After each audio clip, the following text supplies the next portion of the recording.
Pursuit of Podcast, a purely guest-centric show focusing on people and organizations that advance positive change. Positivity can be anywhere, and in a time of vast discord, the pursuit of is finding those who champion its causes loudest. Join us as we sit and learn about the pursuits of local leaders in their community. Let's go. Hello, good people, and welcome to the Pursuit of Podcast, where it's truly not us, it's you. I'm Ryan Buck, Artist Development, New Leonard Media. With me is the boss, Mark Wilson, President, New Leonard Media. How are you, sir? Hey, Ryan, I'm doing well. Dude, I like that shirt. That's nice and crispy. You know, new shirt? That is way too much about us. I'm embarrassed once again. But more importantly, our guest today is Kerry Baughman, Executive Director, Northwest Michigan Community Action Agency. How are you? I'm doing well. I am glad to hear that. And you brought some team members with you today, which is awesome. You brought a crew, I did. A posse, if we're getting back to the 90s. That's how I travel. And we also have with us Erica Austin, Marketing Manager. How are you? I'm good, thank you. And delighted to have Kim Aultman, Operation Director. Good to see you. This is really nice to have so many people with us today, and I think it adds some dynamics to the proceedings. But I'm going to start with a question that I've started with recently, and it's a new question, new-ish, and we're going to start with you. So let's envision that you're at an engagement, you're at a social business, a party, something like that, something kind of casual. Somebody comes up to you and says, hey, what do you do? What's the answer? I guess first thing comes to mind would be I work at an awesome nonprofit agency in Northwest Michigan. Okay, that's good. That's a good party answer. Let's say that's enough to get people kind of around you. Nonprofit, Northern Michigan. Uh-huh. What kind of questions do you get at that point? And are they typically good? We get questions about just basically what do you do? And again, some of the challenges are we do so much. Like concrete, like, okay, I understand that, but what do you do here? To be honest with you, sometimes you don't get follow-up questions to that response. Really? Fascinating. Yeah. People are like, okay, next. So that's not hot stuff enough in the party, huh? So what kind of questions would you like to get in a setting at a party when somebody says, what do you do? And you say, I work for a nonprofit. The question I'd like to get was, what do you like about that? What do you enjoy about that? Why is that important to you to do that kind of work? Right. Well, if it's helpful, I ask the question a lot, and one of the biggest answers is you get paid to do that? And that's not a joke. Yeah. And that sachets into the mystique of a nonprofit being a nonprofit. So you are at this party, you have a semicircle of people around you, and they're a little dumbfounded. So let's say you get a little more floor. Where do you go from there? What's the first thing you're saying right now? Well, the first thing I'm saying is that we identify the needs of the community, and then we try to provide services to help people to meet those needs, just to make stronger families, stronger communities, a stronger Northwest Michigan. Right. Many wonderful organizations have come together and do wonderful things, and they owe their origins to presidents. So, and major legislation. So Lyndon Johnson, Economic Opportunity Act, and 1974, these two organizations came together, which I think is really cool to think about back then. And NMCAA was born. Do you think about that at times? Do you think about history? I mean, LBJ, he was A-OK. Yeah. Is that a thing? It is. It actually is. Was it really? Yeah. Okay. I think it should be. President under some rough circumstances, we can all agree. Yeah. Do you look back at the history at times? Do you find any value in that? I think that's such a cool aspect of community action because we're so rooted in that time period and all the things that came out of the civil rights movement and the war on poverty. And so many of the individuals that got connected to community action at that time or shortly after stayed. I mean, it's kind of a thing. Once you become involved in community action, you're there, you're a lifer. And so those individuals are leaving, they're retiring. And so we have a whole new group of people coming into the organizations that don't have that basis in the history. Right. And something that they offer is this, it's like a community action credential, which nobody outside of community action typically knows what that means, but it's really about learning the history. And I just completed that last year. Really? And once I completed that, I'm like, okay, how do we recognize this and how do we integrate this in who we are today? Because it's so critical to who we are today. That's fascinating. Some folks would look at that and say, looking backward isn't innovative, and they skirt those types of stories, but you're embracing that, which I think is fantastic. Do you have and we'll go big air right away. What level of engagement do you have nationally? Are you in DC? How frequent is that a part of your day-to-day? Yeah. So community action, which is a surprise sometimes when I say this, but it covers the whole entire United States. Almost everywhere you look, 99.9% of the land is serviced by community action. So we have strong networks at the state, and then we have strong networks across the nation. So I was in D.C. about a week and a half ago. Oh, wow. Got a chance to make our legislative visits and connect nationally. And then I was on a call earlier this morning with our Michigan Community Action Network. So, we're really connected at all levels. Yeah. So I think. Do you enjoy that kind of work in general? I've talked to some people who really don't like that kind of thing. The politicking, the traveling, all that, those elements that maybe some people don't like to associate with even. Is that something that you enjoy? I enjoy talking about what we do, and I enjoy telling stories about the impact that we have. Right. I'm not a political person by nature. I'm a program person. I came up through the programs that we offer. I'm used to being pretty hands-on in the field. And so there are aspects about this that I really love and aspects that aren't exactly my favorite. Yeah. But it's important to be able to amplify the work and to amplify the stories. And so just because of that in and of itself, I enjoy doing it for that reason, and I love traveling. I have no problem with the traveling component of it. Well, that's good, because one may assume that this is a job that is really bound to a desk or bound to an area, and it's nice to know that you can travel and do things like that. What prepared you most in your history to prepare for big conversations that you may have to have in these kind of settings? Anything specific that really prepared you to do that?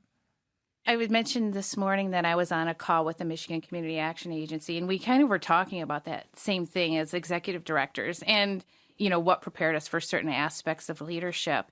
And I think the unifying theme was there was some stuff that helped, but you just kind of do it and you make mistakes and you just learn from it or you don't and you keep going. So basically, that's really how I think we just continue to move forward. I don't know that there was a point where I had some things happen where I said, now I'm ready. Let's do this. Not at all. It was just sort of one step led to another step in front, one foot in front of the other. So the eye of the tiger can be developed.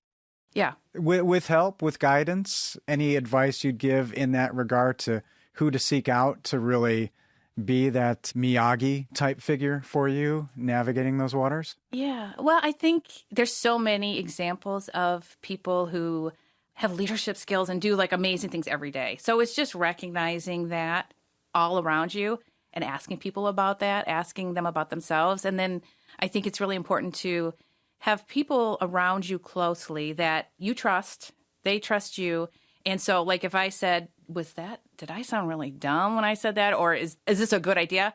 They're going to say, no. And they're going to let me know, or they're going to give me that feedback because that's so important, and that's to have feedback that you're okay taking. Did you develop that skill, taking constructive criticism? Did I develop that skill? I'm thinking if I developed that skill or if I've always had it. No one's good at it all the times. There's some times where it's it stings, That's the truth of it. But you just can't do the best. The best, whatever it is, of what you're trying to do is out there in the middle of the table. It's not inside of me. And so I expect that there's going to be a lot better ideas coming to inform what we're trying to do here together. And I have to be open to that or else we're not going to get to the place we want to go. Yeah.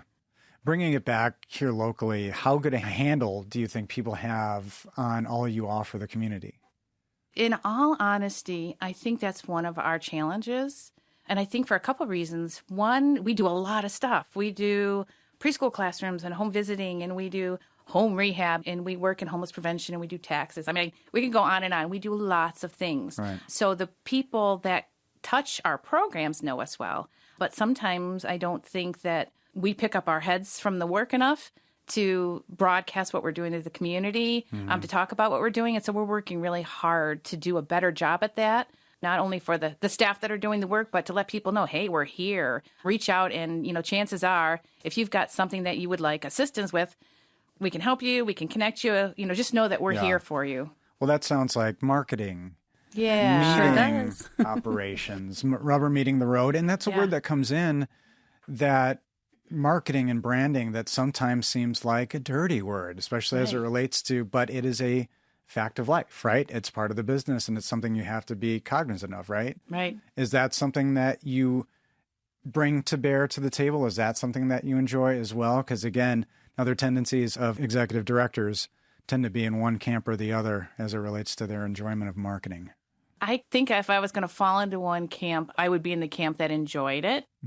I enjoy sharing the spotlight. So, it's not that the spotlight piece is of interest to me, but I enjoy ways to communicate.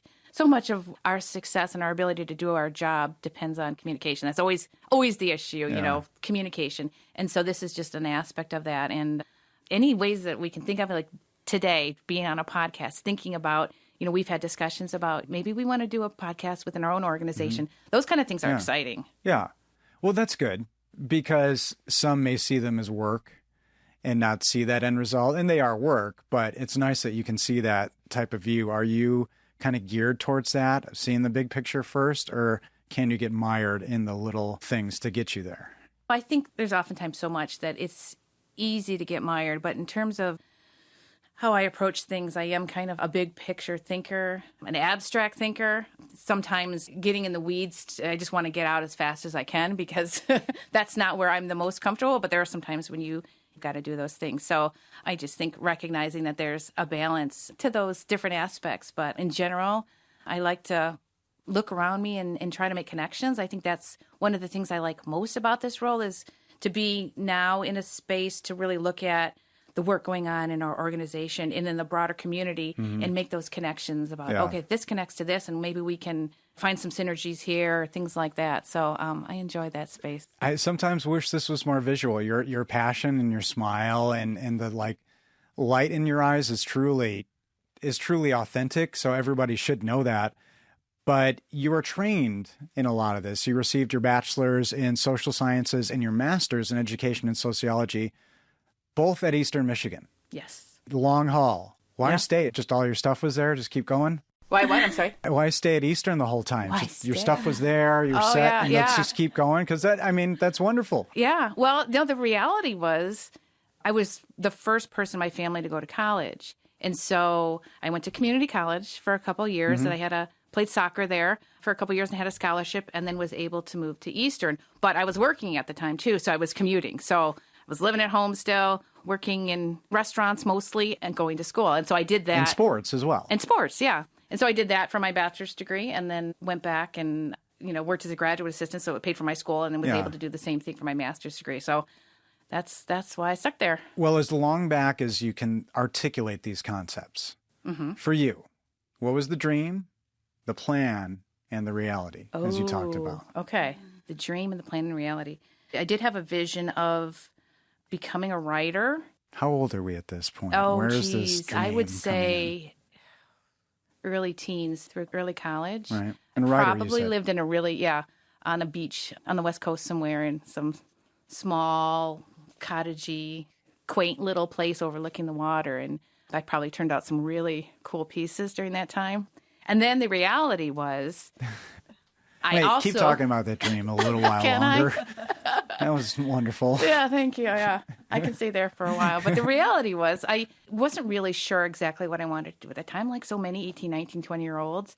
And a lot of individuals in my family were teachers. And I did enjoy that. And so I thought, okay, that's where I'm going to get my major and spend my time. And so I got my degree in secondary education and was a high school teacher and a substitute taught for a couple years. And I was 22 and the students were 18 and they thought I was a new student most of the time when I was in the classroom as a substitute teacher. And they're like, where's the teacher at? And I'm like, that's me. And oftentimes they didn't believe it. Is that legit? Yeah. Oh, wow. Was that good for the ego for a while or was that bad for the ego? I mean, you're building your professional ego and then your personal when you're 22, ego. So like what it would mean to me now, like if now you'd be like, yes, I'm a student. I would be like, yes, I am. Thank you. What are you up to? Yeah. Is there an empty chair? Yeah. No, back then I was, trying to wear my blazer that was too long and have authority. And a blazer meant authority. Yes, it did in that time. Any patches on those blazers at all, or is that? This one did no. No? I only had one, but yeah, no patches on that. But I know where you're going. And again, I'm married to a teacher, and there are a lot of wonderful academics in my family, so I get it. That's not a path that you're choosing for the millions of dollars, the early retirement and things like that. So it seemed like giving and a big heart was kind of there from the beginning. Was there any watershed moment or mentor, movie, or song that inspired you to want to do what you do? I wish there was a song, but I can't think of one right now. I would say that sort of service-oriented approach has always been there. I came to community action through early childhood programming, and the reason that occurred for me was I moved, obviously, to the area from Metro Detroit area. Mm-hmm. There was a job opening in early childhood, and my kids were 2, 3, 4 at the time. So there was some real relevancy to that, and there was something about, once I understood the brain science and all that was coming out at that time, I realized all the things that were issues that were important to me to address, most of them came right back to this early childhood, this first few years of life, which was a space I never imagined that I would be interested in. You said that was relevant to you as a young parent yourself? Yeah. And how? What did you see that as, just extra help, extra knowledge, or somebody who just like, I'm learning something new to better my own family's life as well? Yeah, it was this coupling of like understanding the impact of this work, but then also going home to a 2-year-old and going, oh, I can use this here, or wow, I really messed that up last week. Let me try this new thing I learned today. But so there was this almost like it was a practice field, but it was the experimental. Real experimental. Yeah, experimented on my children. Have you talked to them about how you experimented on them as children? They know. They're fully aware. Do they use it? Anytime does that come up? Look what look what I did for you, extra. Because that's pretty wonderful to say that you wanted to bring that home. And the funny thing is, both of them are scientists now, and oftentimes they make a comment about they wish that somebody would say that thing that we say in social work that so tell me more about that, or whatever that is, to support someone in a moment, because that's something that they don't experience. So they try it on their scientist friends, and it works even in. See? Yeah. Look at that. So I guess it does. You're right. It does carry forward. You have been executive director since 2018, right? But you've been with NMCAA since 2009. You started with the Early Head Start program, and you obviously took over from another executive director. So in that process, what was the biggest question, the most key question you needed to ask that person, and did that align with the best advice you got from that person? That's a good question. I'm thinking like a key question, because you just don't know what you don't know. So I didn't even have, I think, a good key question. Sure. Because you just don't know what you don't know. That's a tough one for me to think about. I think. Well, let me ask you this. When you started, was executive director the goal? When I started, no, it wasn't. It wasn't a goal. It was just being a part of community action. I started with community action. I went somewhere else for a little bit, and then I came back because I went, wait a minute, that's where I need to be. There was just something about the commitment to the work and the mission and the people, primarily the people being around like-minded people, trying to do good, working together, drew me right back. And so it was really, how can I be of service to this cause and to the people around me? And so that really was the impetus. There was no end goal of, eventually this is where I want to end up, or this is, what I'm aspiring to. It was just to continue to grow within the organization and to figure out how to serve it to the highest level I could. But clearly it was an educated decision to say yes to this, and you knew that there were responsibilities. So was there a lot of convincing involved along the way, or was there a certain point where you thought, this could be a good fit and this is something that I should be doing? There was a point. There was a consideration. I was working as the director of the early childhood programs and absolutely loved it. So it wasn't like I was looking around me, okay, what can I do next? Or, I need something different. That wasn't the case at all. But like I said, most people in community action are there a long time. So these opportunities don't open up very often either. Yeah, sure. So, this was like, okay, well, let's think about this. This is sort of, it's kind of like when I moved to Traverse City area, it was an opportunity, and it was like, hey, look at that opportunity. And then it was like, let me think about that. And it was kind of the same kind of thing. It's like, okay, let's think about this. And then as I'm thinking about it, I'm getting excited about oh, I really have always wanted to try this or do this, and I have a vision for this, and this would give me an opportunity to play that out. And so that was sort of the final, after some consideration, to take on the additional responsibility and the, filling the shoes of a long-term prior executive director. Yeah. Was there some comfort in knowing that there could be a transition with somebody who had had the reins, but knowing that you had come up through the organization and had your own ideas? Yeah, and I think there was a support and a trust from that individual that said, well, if he trusts me to do this, I feel like, we can give this a try. You're affiliated with what some would call some legacy programs, I would think, or maybe I would call some legacy programs, Head Start, Meals on Wheels. And these are, I'm familiar with these words growing up as a Midwesterner. But we've talked about history and legacy. How important is it for you right now to be innovative as an organization? It's extremely important, and I think it's perhaps more important than it has ever been. When you talked about the history earlier, so many of the legacy programs have such a long history, but when they were started at their inception, they were so innovative. There were so many aspects of them that were, big ideas, new ideas, risky ideas. I mean, risky ideas. Can you touch on that? Because I'm fascinated by that. I like the idea, and maybe I'm advancing these notions, but that there is some kind of little rebellious nature to a lot of nonprofit work. You have to go against the grain, see a need, fill a need that's maybe not, completely logical or profitable right away, but you have to have this kind of spirit of rebellion. And is that something that you find stirs you a little bit? Yeah, it does, because if we're really going to be responsive to the needs in the community and we hear what those needs are, none of the fixes are easy. They all are complex. The issues are multifaceted and they take a lot of collaboration and partnership. And so you've got to think really creatively to solve them, and you've got to take risks because there's not a tool in the toolbox that, okay, this is the tool for this issue. So you've got to take risks and you've got to push in places to get the tools you need. You've got to push back on sometimes behaviors and attitudes. You've got to, lots of different pieces of it are. But I think that's where a lot of the innovation is born, out of that drive to give voice and to follow through. Right. Are there certain areas of your focus right now that you think could use more innovative attention than others, or is that maybe just across the board? Over the last 3 years during the COVID pandemic, we have instituted a lot of additional programming. Some funders have looked for community action to reach people in need quickly. And so we've been there. Right. So I kind of think of it like one of those collapsible balls, and it gets really big and then it gets small. And we've just been continuing to do that. And we're starting our strategic plan process right now. And I think there's a time for us to think about, okay, we just went through all of this. We have a long history, and then we have this landscape that's the same, but it's not the same. It's different. And so we're really taking some time right now to think about, who do we need to be? What do we need to do differently? How do we need to be creative moving forward? Interesting. Well, your strategic planning, that means looking at what you do to grow the organization, to grow the team. How big is your team? Is that a question you can answer? Yeah. How big is your team when somebody asks you that? Just as scope for the organization. If we're talking about the organization, it sounds corny to say it out loud. Look at us. We're all teams. We're a series of teams, interconnected teams. At any given time, the teams switch.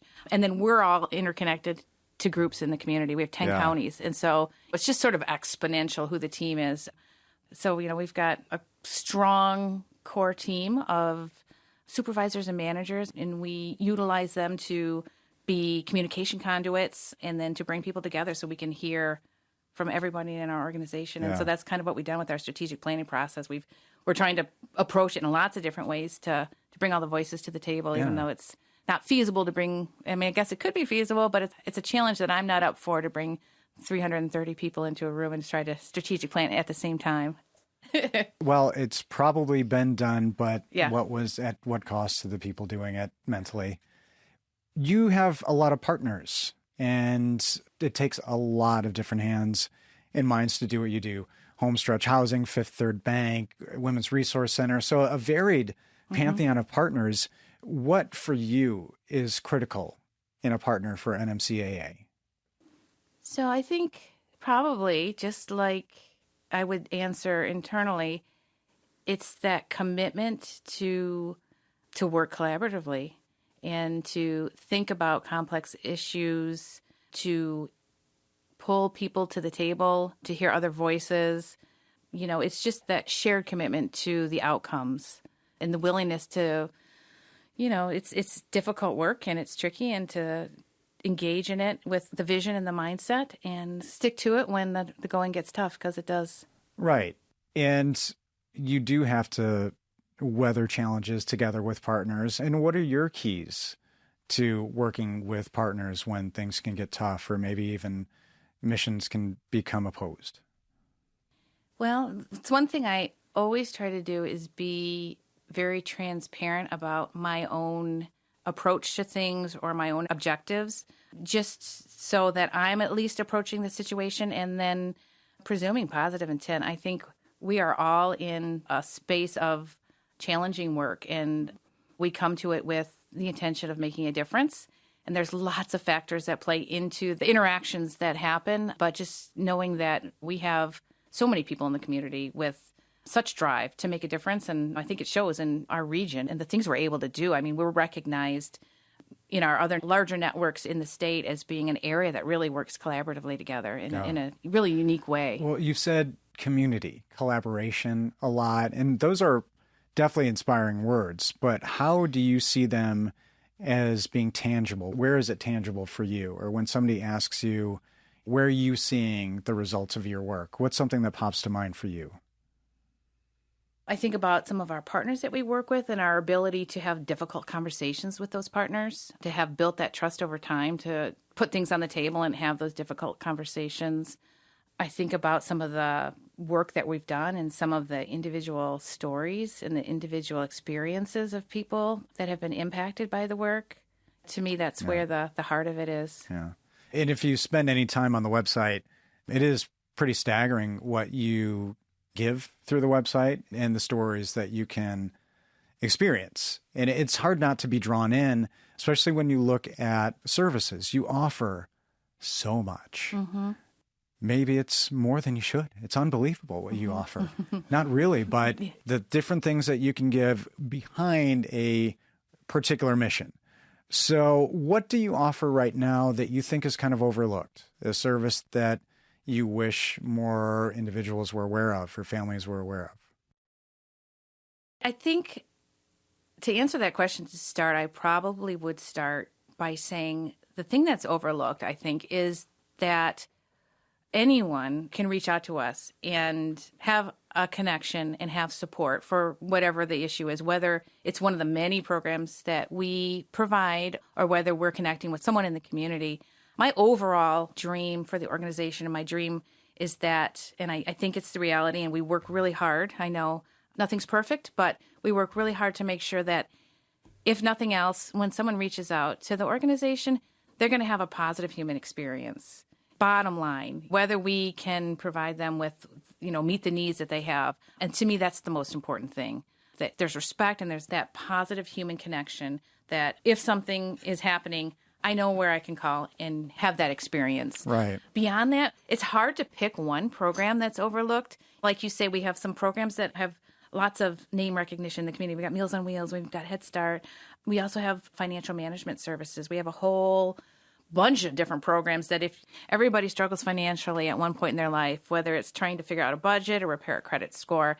So I think we have a lot to offer in that realm that maybe some folks don't know about. And I would say one of the programs that we really are trying to get the word out about and expand is our weatherization program.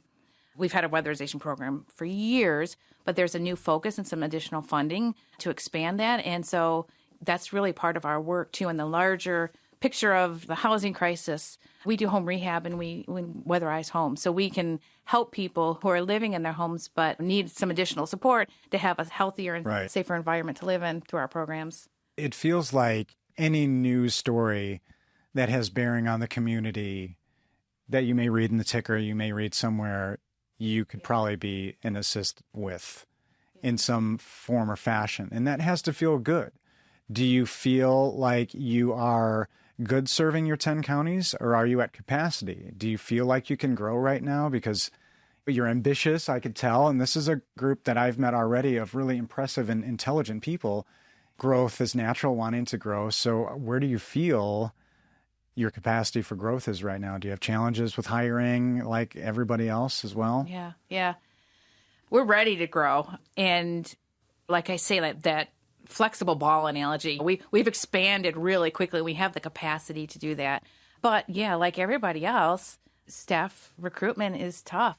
We're faced with a lot of the challenges that most organizations, nonprofits, and private sector alike are faced with in trying to find people to fill the roles that we have currently and the ones that we hope to add to expand. And so internally, we're doing a lot of work around what is it that helps us retain staff? What are we doing that's working to do that? And then what other things do we need to think about?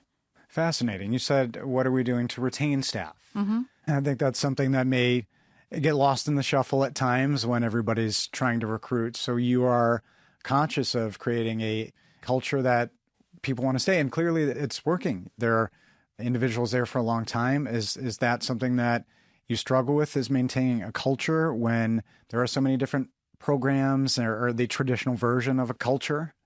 That's a really good question, because there's some truth to the fact that because we're so large and have so many different programs, there are many cultures within the organization. So overall, I think we have a supportive culture. I think we have a nurturing culture. I think we have a culture that supports individuality and that supports personal growth and professional growth. Right. But we're doing a lot of work around culture too, and bringing all the different programs together and talking about, what are our values, what are the behaviors that align with our values, what do they look like in our organizations, so we're really creating a shared culture as well that translates into the individual programs. Right. It's that ironic piece where you could be so many people doing so much good for others that even as an organization, it can be easy to not focus on yourself internally. So it's always good to have that check and balance. So when you think about all of the stories and all of the wonderful voices that you have of individuals that you've served, one of the big things that comes up is food insecurity. And I think that if you're okay speaking to that a little bit, it's a heavy subject. Mm-hmm. Children and kids and young people needing school lunches and food insecurity in general for families. And these are factors that are beyond a lot of people's control. It's not because they've done something wrong or haven't worked hard enough. So is this something that, because it feels like a newer focus in general, I haven't heard the term food insecurity like this. Is this something that has been focused on for a while and now it's just in the light? Or is this something that is a new focus, and how big a priority should it be? It's been a focus, but I think it took on a new level of urgency during COVID. And as soon as we went into that lockdown space, partners in the community got together and we're talking, okay, what do we need to do? What are the issues around food insecurity that we need to address that we're not currently addressing? Mm-hmm. I mean, how do we work together to do that? We're looking at the falling off of many of those supports that were available during COVID, and food insecurity now it's always been there, but now we're looking at this additional component to it. So I think it's always been there, but I think we are being perhaps more creative and innovative about how we address food insecurity. Mm-hmm. And it's bottom line. It's basic. It's like the most fundamental thing that we need in terms of basic needs. And so we've got to figure out how to make sure that every person has access to nutrition and health. Well, it seems like a easy story to tell, right? So you've got a nice photo of children who need and they're hungry, and the world should be yours, right? Right. But it's not that easy? But it's not that easy. Right. Yeah.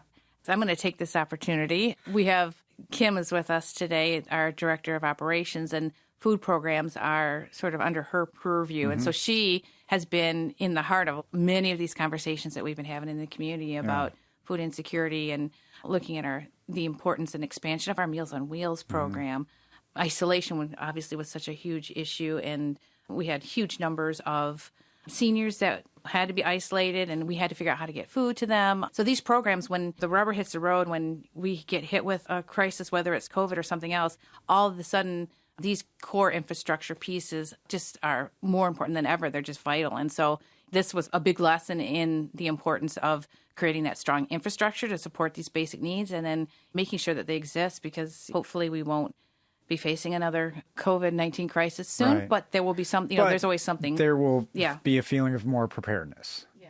Right. And this is another instance of COVID shining a light on something that needed a light shined on it. And a positive came from this. So operationally, you're able to weather the storm, and I think your constituents are better for it, would you say?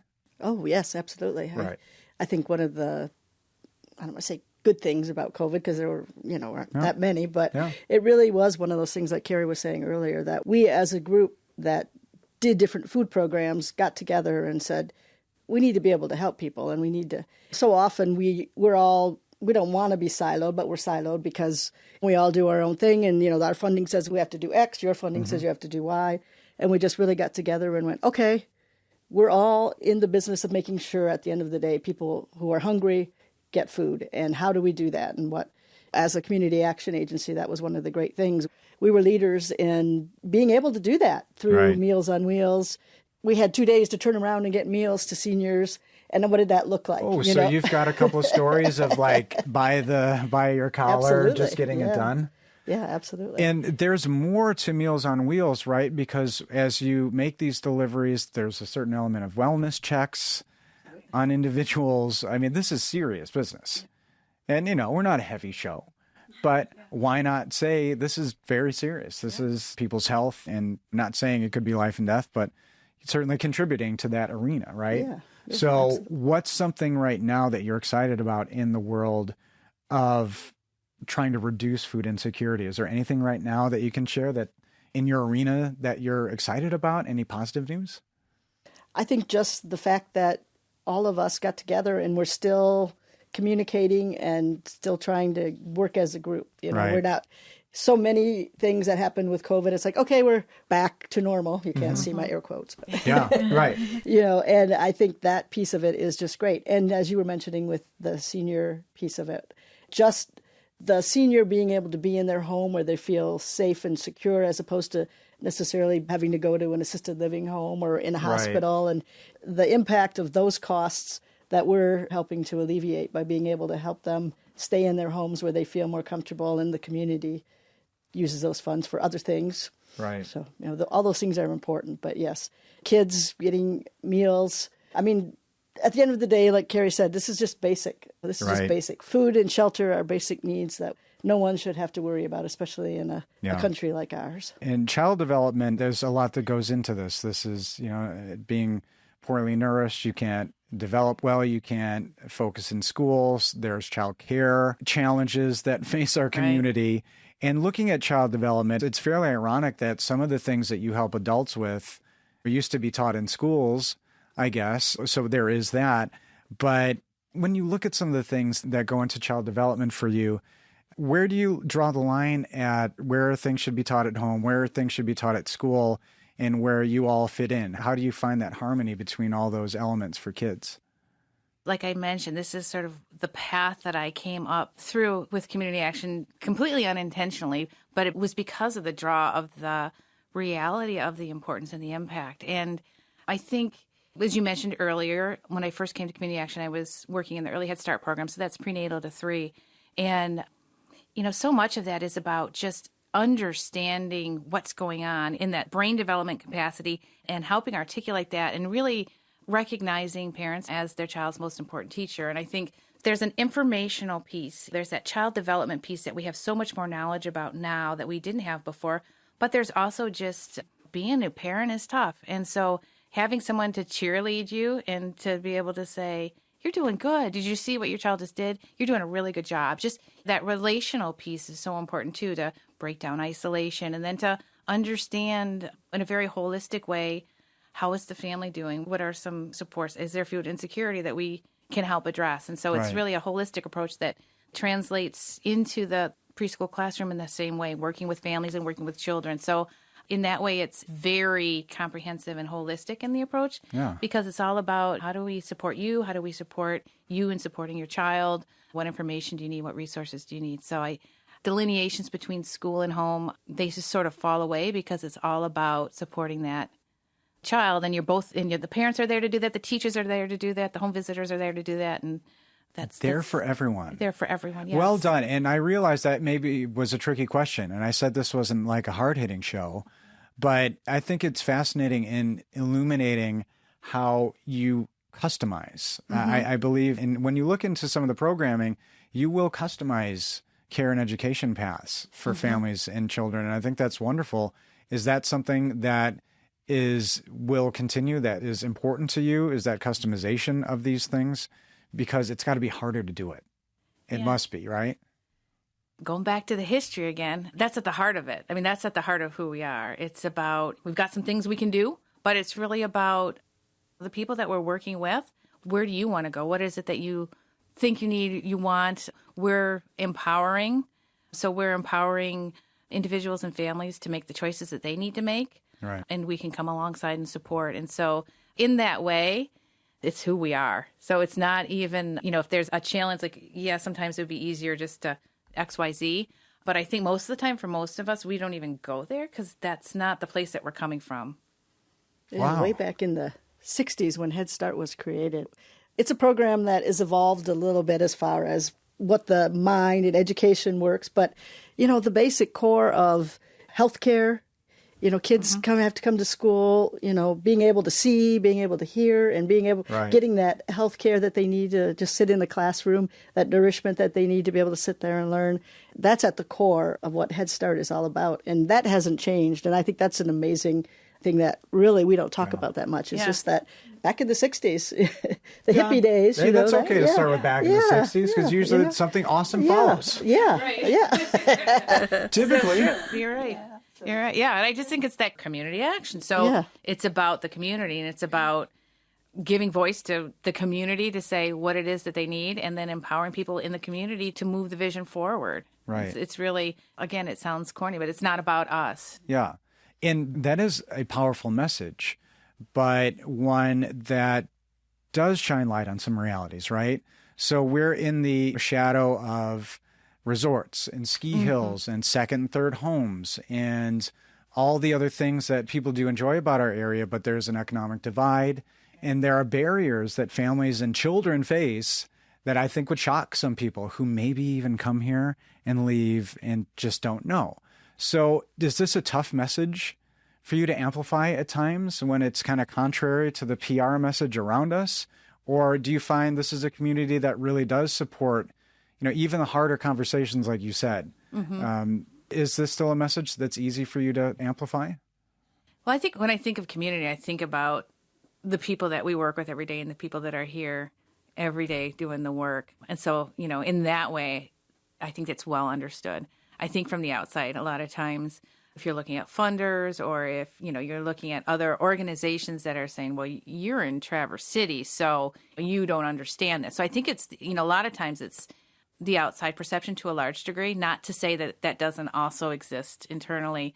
So, again, we talk about giving voice, and I think that's a real component of some of the core work that we're doing in the community as partnerships to say this is a reality. We live in a phenomenal place. I mean, there's no doubt about that. It's beautiful. Every time I travel and I come back, I'm like, wow. Thank goodness. Thank goodness. Yeah. You put it in perspective. I thought the place I was going to was supposed to be really cool. And then I'm coming back and I'm like, oh, wait a minute. This is even better. First place that's ever happened to me living is here. Same thing. Me too. Yeah. Me too.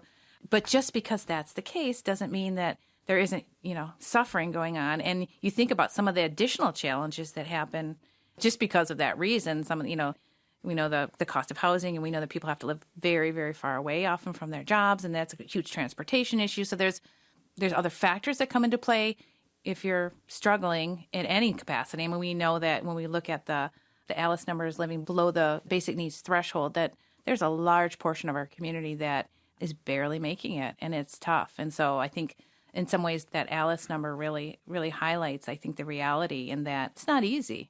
It's not easy to find a place to live, find a place to work, to make, enough money to be comfortable, do the things that you want to do and need to do, to get all your needs met in this place, even though it's absolutely And a good reminder is this isn't anybody who's living high on the hog at all. And this is just basic needs. And I just wanted to repeat that because it bears repeating This is basic needs, and these are our neighbors. These are folks supporting our community in ways that you may not know, and of all ages. Yeah. So it is a pretty astounding message. Yeah. I mean, these are us. At one time or another, we all need assistance. We've got family members and friends. There was a large chunk of my life up here as a single mom where it was a struggle for a very, very long time. So that was the reality, and it was difficult to find childcare, and it was expensive, and all those things. Yeah. So I think we have experienced them personally for the most part, and we have people in our lives that are struggling right now. So empathy for those you serve clearly is coming to you naturally from a place of experience, and not just from the place of teaching and from a place of learning. Having experienced it yourself, you see what they're saying, you see what they're needing, but having the skills to bring additional services to bear, you feel confident, because I have to wonder, you have a list of things that you do. Mm-hmm. You're probably not going to tick one off and say, did it, we're done, right? Right. So how do you stay motivated when there are some things you may not be able to make a dent in? That's a good question. We just talk about, the ripple effect too. There's things that are really, really challenging, that are social problems that we haven't been able to solve yet, but we keep trying, and we keep reaching out to partners to help us think about it. And I'm saying us as a collective, all of us are doing that. And the thing that we have to hold on to and know is that, a lot of times we don't see the impact or the fruit of the work because it is a ripple effect. It's further down the road. But fortunately, a lot of times we will have somebody come back. We'll have a former Head Start student come back, or a former Head Start parent, to update us on what's, going on. And you get those pieces, and you hang on to them, because you know that is the reality, even if we're not aware of it or seeing it in that moment. Yeah. I was going to ask that. Do you track alumni, any famous people who could be, giving back, anything like that? Because, those are good full circle stories, right? Yeah, that's true. I think we need to do a better job of that. Well, I have to say that I think you are very serious in your commitment to what you do to this community, all the way to your board. And if I may read one of the board members, one of the first commitments: as board members, we dedicate ourselves to eliminating poverty amid plenty in this nation by opening to everyone the opportunity for education and training. I thought that was wonderful. I'd never read something like this, and I really identified with eliminating poverty amid plenty. Mm-hmm. And that's the commitment of your board. That's as serious as they take it. And you go to look at some of the commitments that you have and that you give to your partners, and it's not a joke. And it's really, really serious, and it's wonderful. So when you look at that holistic piece where you have a board to engage, you have so many different people to engage, and here you are trying to live your life, how do you stay focused and how do you relax? What was the question? No, just How kidding. Do I'm just kidding. You don't, because you can't. Yeah. No, I depend. We depend on each other. I depend on people to help me stay focused. I depend on people to carry the work forward. It's not me. Today I called somebody for a meeting before this, and our meeting's tomorrow. And I could tell by her voice. I'm like, am I getting you at a bad time? She's like, no, you're just a day early. But it's like, oh yeah, just another, ball that fell out of the juggle. I was so excited. Yeah. So I'm like, well, so that happens quite frequently. But I think we had a training recently, and in that training, we looked at like secular circles, and there's that circle of control, circle of influence, and circle of the things that are out of your control. Mm-hmm. And that really resonated with me, because I've got to let go of those things that are out of my control, realize what I can influence, but what are those things that are really in that inner circle? And so I think about that diagram to try to stay focused, and then when it doesn't work, I go outside and I go for a hike, and that's how I relax. Wonderful. Yes. Reason I moved to the area is because I want to be in the middle of the woods all the time. Right. And so the minute I can get out there, that's where I go. And so that's my hopefully relaxation. Knowing that's around you is sometimes good enough for the heart. It works. I have to say that's another thing about COVID. We all got out in the trails. It was amazing how many people were on the trails during COVID. And then I discovered so many areas that I had no idea existed that were like a mile, 2 miles, 3 miles from my house. It was like, it's crazy how many trails there are. It's a gift where we live. And our fellow citizens and our neighbors deserve to enjoy it just as much as anybody else. And you do what you do to make sure that that's the case. But I want to close by asking a question. I don't know how you're going to feel about this, but do you ever regret stepping down as co-editor of The Infant Crier? And why is that the best name for a newsletter ever? Wow, you are good. You are good. Do I ever regret that? The Infant Crier. The Infant Crier, yeah. Do you like that? Do you ever regret that? Because, had to be a labor of love. It was. That was from the Michigan Association for Infant Mental Health. And I was much more closely tied to that group when I was in early childhood, and they were fabulous. So that was kind of a fun thing, I have to admit. Do I think about it every day? I don't. But now that you've brought it up, it was really, really writer, fun. That creativity. Gosh, you are. I didn't want to make anything. You brought this home just so perfectly. But again, I think you did there's great work there. So yeah. No, you're right. Good You're job. tapping into something I didn't want to open about. an old wound or anything. No, but it's all right. It's all right. I've worked on it. And you look like you're at peace. I am. And you just need to walk in the woods if I just made you furious, right? Yeah, yep. No, we're done, right? Or bring her back to the beach. Well, I want to ask, how can anybody support, donate, connect with the organization, yourselves even? I just want to open that to you. What is the best way to connect, support NMCAA? Best way, call us 947-3780. Say, I want to support, and have them connect you to me, because, whether you want to donate, whether you want to volunteer, if you just want to find out more about what we do, that's wonderful. And we are waiting to share that information with you. Our website is NMCAA.net. You can see all of our programs on there. You can find out how to apply. So I think that's a good starting point. Our Facebook page, Northwest Michigan Community Action Agency. But when all else fails, feel free to pick up the phone. I believe you. You too. Here's the thing. Some people say, call me, and they don't really want, I believe you. And if you are in need, you can call and you will get somebody on the phone. And I think that's awesome. I like that. I think that's trending more and more lately, but that's wonderful. So again, nmcaa.net is the website, and you can donate. You can find out about volunteer opportunities there as well, correct? Correct. Awesome. Kerry, Erica, and Kim, thank you all so much for your pursuits.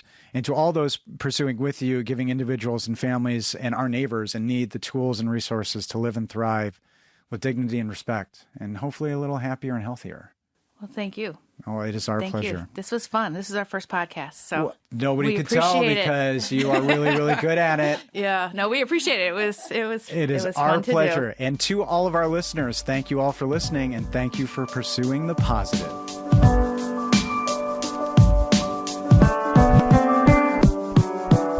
Ladies and gentlemen, thank you for joining us again on The Pursuit of Podcast, The Pursuit of Northern Michigan Community Action Agency. For more information on the many services that they offer, check out nmcaa.net.